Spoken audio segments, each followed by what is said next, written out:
ನೋಡ್ರಿ, ಮೊನ್ನೆ ಏನು ಸಭೆ ಸೇರಿದಾಗ ನಿರ್ಣಯ ಮಾಡಿದ್ದೀವಿ, ಪಾದಯಾತ್ರೆ ಎಲ್ಲಿಂದ ಪ್ರಾರಂಭ ಮಾಡಬೇಕು, ಯಾವ ತಾರೀಕು ಅನ್ನೋದು ನಮ್ಮದೇ ಒಂದು ಕೋರ್ ಕಮಿಟಿ ಮಾಡ್ಕೊಂಡಾರ.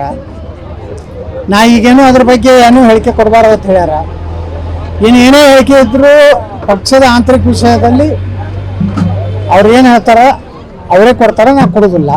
ಅಂದ್ರೆ ವಿಜೇಂದ್ರ ನಂದೇನು ಅಬ್ಜೆಕ್ಷನ್ ಇಲ್ಲ, ಮಾಡ್ತಿದ್ರೆ ಮಾಡಲಿ ಅಂತ ಹೇಳಿದ್ರು. ನೋಡ್ರಿ, ನಾವು ಕೇಂದ್ರ ನಮ್ಮ ಪಕ್ಷದ ಹೈಕಮಾಂಡ್ ಅನುಮತಿ ಕೊಟ್ಟರೆ ನಾವು ಮಾಡ್ತೀವಿ.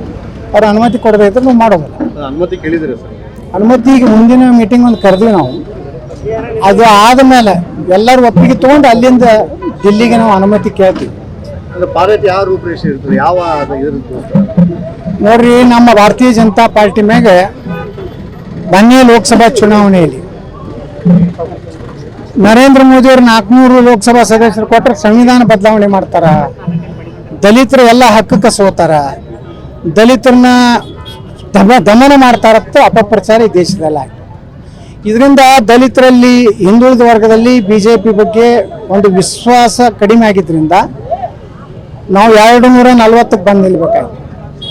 ಅದನ್ನು ಭಾಳ ಯಶಸ್ವಿಯಾಗಿ ಅವ್ರು ಮಾಡಿದಂಥ ಸಂವಿಧಾನ ಬದಲಾವಣೆ ಮಾಡೋದಿಲ್ಲ ಅಂತ ನರೇಂದ್ರ ಮೋದಿ ಅವರು ಹೇಳಿದ್ರು.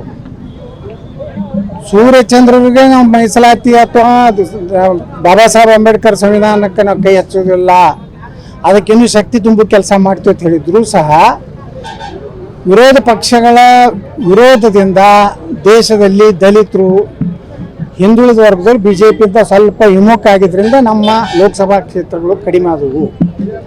ಇವತ್ತು ಕರ್ನಾಟಕದಲ್ಲಿ ದಲಿತರ ಹೆಸರಿನಿಂದ, ಹಿಂದುಳಿದ ವರ್ಗದ ಹೆಸರಿನಿಂದ, ಅಲ್ಪಸಂಖ್ಯಾತರ ಹೆಸರಿನಿಂದ ಅಧಿಕಾರಕ್ಕೆ ಬಂದಂಥ ಕಾಂಗ್ರೆಸ್ಸು 187 ಕೋಟಿ ರೂಪಾಯಿ ಇವತ್ತು ವಾಲ್ಮೀಕಿ ಏನೊಂದು ನಿಗಮ ಇದೆ ಲೂಟಿಯಾಗಿದೆ. ಸ್ವತಃ ಮುಖ್ಯಮಂತ್ರಿಗಳೇ ವಿಧಾನಸಭೆಯಲ್ಲಿ 187 ಕೋಟಿ ಅಲ್ಲ, ಬರೀ 82 ಕೋಟಿ ಆಗಿದೆ ಅಂತ ಹೇಳ್ತಾರೆ. ಅಂದರೆ 82 ಕೋಟಿನ ಹೋಗಿತ್ತಲ್ಲ.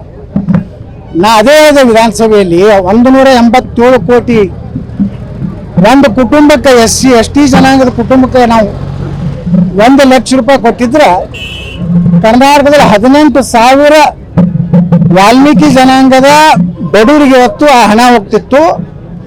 ಅವರ ಒತ್ತು ಗಾಡಿಯವರಾಗಲಿ, ಕಾಯಿಪಲ್ಯ ಆಗಲಿ, ಆಟೋ ರಿಕ್ಷಾ ಆಗಲಿ, ಏನೋ ಒಂದು ತೊಗೊಂಡು ಜೀವನ ಮಾಡ್ತಿದ್ರು.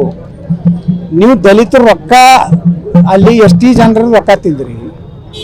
ಗ್ಯಾರಂಟಿ ಹೆಸರಲ್ಲೇ ಕರ್ನಾಟಕದ 24,000 ಕೋಟಿ SC TSP ಏನು ಅಭಿವೃದ್ಧಿ ಅದೇನಿತ್ತಂದ್ರೆ ದಲಿತರಿಗೆ ಕಾರ್ ಕೊಡೋದಾಗಲಿ, ದಲಿತರಿಗೆ ಕಾಂಪ್ಲೆಕ್ಸ್ ಮಾಡಿಸೋದಾಗಲಿ, ದಲಿತರಿಗೆ ರಸ್ತೆ ಮಾಡೋದಾಗಲಿ, ಡ್ರೈನೇಜ್ ಆಗಲಿ, ಪ್ಯೂರ್ಲಿ ದಲಿತರ ಅಭಿವೃದ್ಧಿಗಾಗಿದ್ದಂಥ 24,000 ಕೋಟಿಯನ್ನು ನೀವು ಗ್ಯಾರಂಟಿಗೆ ಹಾಕಿ.